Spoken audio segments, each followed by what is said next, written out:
ମୋର ସମସ୍ତ ପ୍ରିୟ ମିତ୍ର, ମୋ ନାଁ ମାନସ। ମୁଁ ଆପଣମାନଙ୍କୁ କହିଦେଉଛି କି ମୋର ବାଣ୍ଡ ସାଇଜ୍ କାଫି ମୋଟା ଆଉ କାଫି ଲମ୍ବା। ମୁଁ ମୋର ସୁନ୍ଦରୀ ଭଉଣୀ ବିଷୟରେ କହୁଛି। ମୋ ଭଉଣୀ ଦେଖିବା ପାଇଁ ବହୁତ ସୁନ୍ଦରୀ ଅଟେ। ସେ ଏତେ ସୁନ୍ଦରୀ କି ତାକୁ ଦେଖିବା ମାତ୍ରେ ଆଚ୍ଛା ଆଚ୍ଛା ଟଙ୍କାକର ବାଣ୍ଡ ଠିଆ ହୋଇଯାଏ। ପ୍ରଥମରୁ ମୋର ତା ସହିତ ସେମିତି କିଛି ଇରାଦା ନଥିଲା, କିନ୍ତୁ ଏଇ କଥା ସେହି ସମୟର ଯେତେବେଳେ ମୋ ଭଉଣୀକୁ ମୋର ପ୍ରେମିକା ବିଷୟରେ ଜଣାପଡ଼ିଲା। ଗୋଟେ ଦିନ ସେ ମୋତେ ସିଧା ସିଧା ପଚାରିଦେଲା କି ତୋର ପ୍ରେମିକା କିଏ? ମୁଁ ତାର ଏଇ ଅଚାନକ ପ୍ରଶ୍ନରେ ପୁରା ଡରି ଯାଇଥିଲି। ମୁଁ କହିଲି ମୋର କେହି ପ୍ରେମିକା ନାହାନ୍ତି। ସେ ମୋତେ ରାଗି କରି କହିଲା, ମୋତେ ସବୁ କିଛି ଜଣାଅଛି, ତାକୁ ତୁ କେଉଁ କେଉଁ ଆଡ଼େ ନେଇଯାଉଛୁ ଆଉ ଏବେ ବି ଯାଉଛୁ। ମୋତେ ମୋର ଗୋଟେ ସାଙ୍ଗ ତୋ ବିଷୟରେ ସବୁ କିଛି କହିଛି। ମୁଁ ପ୍ରଥମେ ପୁରା ସକ୍ ହୋଇଗଲି। ତାପରେ ତାକୁ ଧୀରେ ଧୀରେ କହିଲି, ୟାର ପ୍ଲିଜ୍ ଏସବୁ ତୁ କାହାକୁ କହିବୁନି। ପ୍ଲିଜ୍ ତୁ ଯାହା କହିବୁ ମୁଁ ତୋ ପାଇଁ ସବୁ କରିବି। ସେ ଫୁଲେଇ ହୋଇ କହିଲା, ହଉ ଠିକ୍ ଅଛି, କାହାକୁ କିଛି କହିବିନି, କିନ୍ତୁ ମୁଁ ଯାହା କହିବି ତୁ ସେସବୁ କରିବାକୁ ପଡ଼ିବ। ମୁଁ ଟିକେ ବଡ଼ ନିଶ୍ୱାସ ନେଇ ହଁ ଭରିଲି। ଏହାପରେ ଧୀରେ ଧୀରେ ଆମେ ଫ୍ରାଙ୍କ ହୋଇ କଥା ହେବାରେ ଲାଗିଲୁ। ସେ ଯେବେ ମୋର ପ୍ରେମିକା ବିଷୟରେ କିଛି ପଚାରେ ମୁଁ ତାକୁ ସବୁ ସତ କଥା କହିଦିଏ। ଗୋଟେ ଥର ସେ ମୋର ପ୍ରେମିକାକୁ ନେଇ ଆମର ଭିତରିଆ କଥା ପଚାରିବା ଆରମ୍ଭ କଲା। ପ୍ରଥମେ ମୁଁ ସଂକୋଚ କରିଲି, କିନ୍ତୁ ତାର ଜିଦ୍ ଓ ରାଗ ଆଗରେ ମୁଁ ନଇଁବା ପାଇଁ ବାଧ୍ୟ ହେଲି।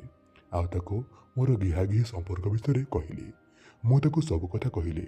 ମୁଁ ତାକୁ ହୋଟେଲ ନେଇଯାଏ ଆଉ ତା ଭିତରେ କ'ଣ କ'ଣ ସବୁ କରେ।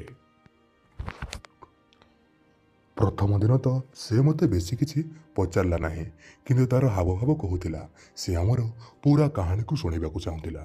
ଗୋଟେ ଦିନ ସେ ମୋତେ ପଚାରିଲା, ତୋତେ ଗୋଟେ କଥା ପଚାରିବି? ମୁଁ କହିଲି ହଁ। ସେ କହିଲା, ଗିହାଗିହି କେମିତି କରନ୍ତି? ମୁଁ କହିଲି, କ'ଣ ମୋ ସହ ମଜା କରୁଛୁ?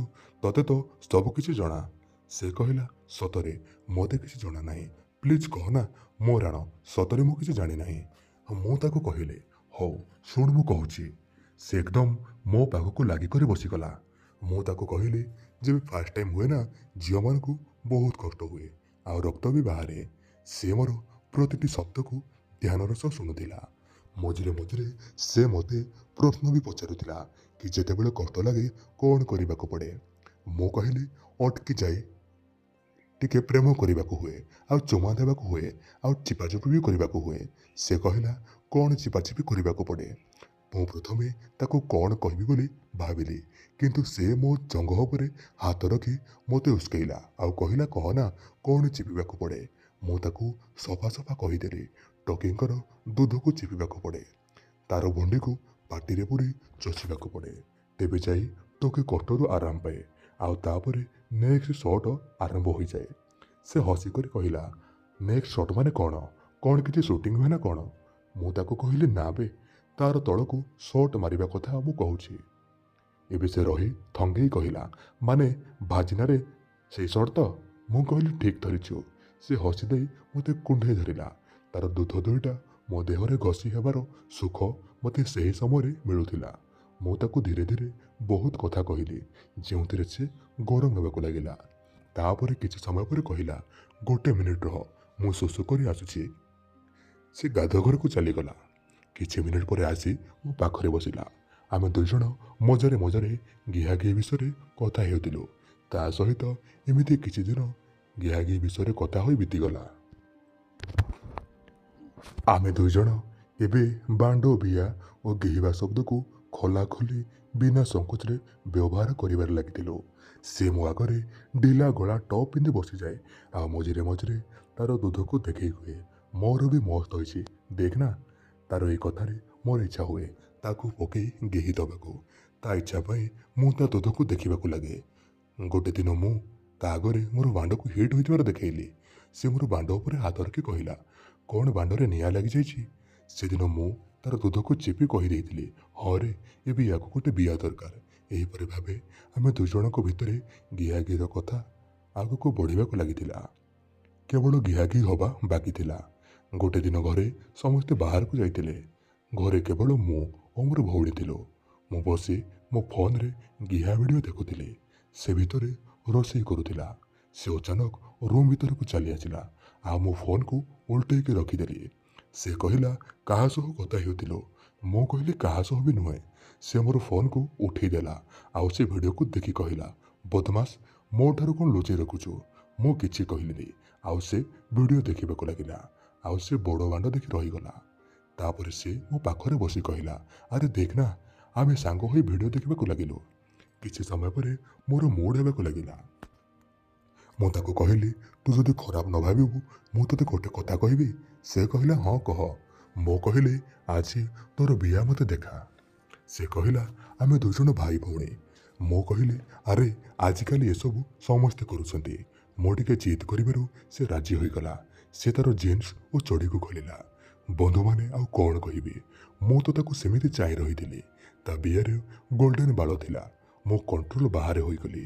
ମୁଁ ତାକୁ ବେଡ଼ ଉପରେ ଶୁଆଇଦେଲି ଆଉ ତାର ଯାଇ କଅଁଳିଆ ବିଆକୁ ଚାଟିବାକୁ ଲାଗିଲି। ସେ କହିଲା, ଏ କ'ଣ କରୁଛୁ? ମୁଁ ତା କଥା ଶୁଣିଲି ଓ ତାର ବିଆକୁ ଚାଟି ଚାଲିଲି। ସେ ଗରମ ହେବାକୁ ଲାଗିଥିଲା। ତାକୁ ବି ମଜା ଆସିବାକୁ ଲାଗିଲା। ବାସ୍ 5 ମିନିଟ୍ ବିଆ ଚାଟିବା ପରେ ସେ ତାର ଅଣ୍ଟାକୁ ଟେକିବାକୁ ଲାଗିଲା ଓ ମୋର ମୁଣ୍ଡକୁ ଧରି ତା ବିଆରେ ଦବିବାକୁ ଲାଗିଲା। ତା ମୁହଁରୁ ଚିତ୍କାର ବାହାରିଲା। ସେ ତାର ସବୁ ରସକୁ କିଛି ସମୟ ପରେ ମୋ ମୁହଁ ଉପରେ ଛାଡ଼ିଦେଲା।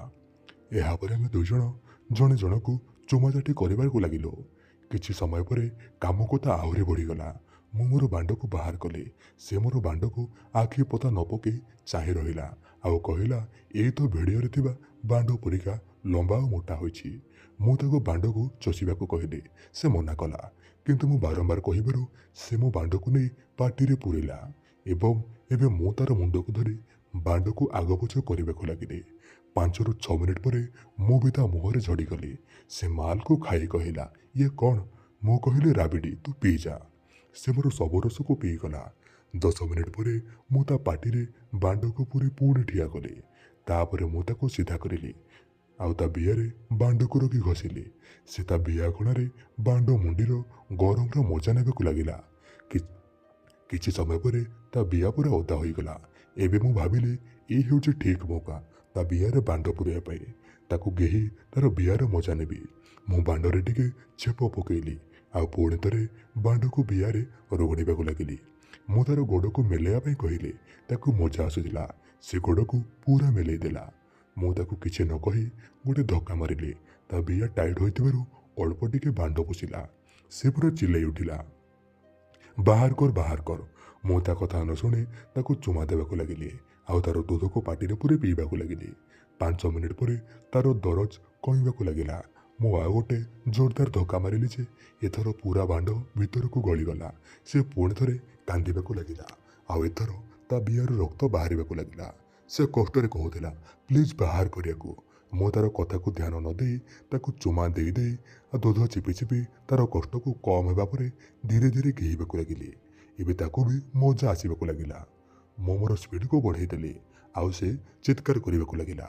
ଘିହାଘିର ସ୍ପିଡ଼ ବଢ଼ିବାରୁ ଘର ସାରା ପଚ୍ ପଚ୍ କି ଶବ୍ଦ ଆସିବାକୁ ଲାଗିଲା। ପୁରା 20 ମିନିଟ୍ ଭଉଣୀକୁ ଘେଇବା ପରେ ମୋର ଝଡ଼ିବାର ସମୟ ହୋଇଗଲା। ସେଇ ଭିତରେ 2 ଥର ଝଡ଼ି ସାରିଥିଲା। ମୁଁ ତାକୁ କହିଲି, ମୋର ପାଣିକୁ କେଉଁଠି ଛାଡ଼ିବି? ସେ କହିଲା, ବାହାରେ ଛାଡ଼ିଦେ। ମୁଁ ଯେମିତି ବାଣ୍ଡକୁ ବାହାର କରିଛି ସେ ମୋର ବାଣ୍ଡକୁ ହଲେଇ ହଲେଇ ସବୁ ପାଣିକୁ ତା ଦେହ ଉପରେ ପକେଇଦେଲା।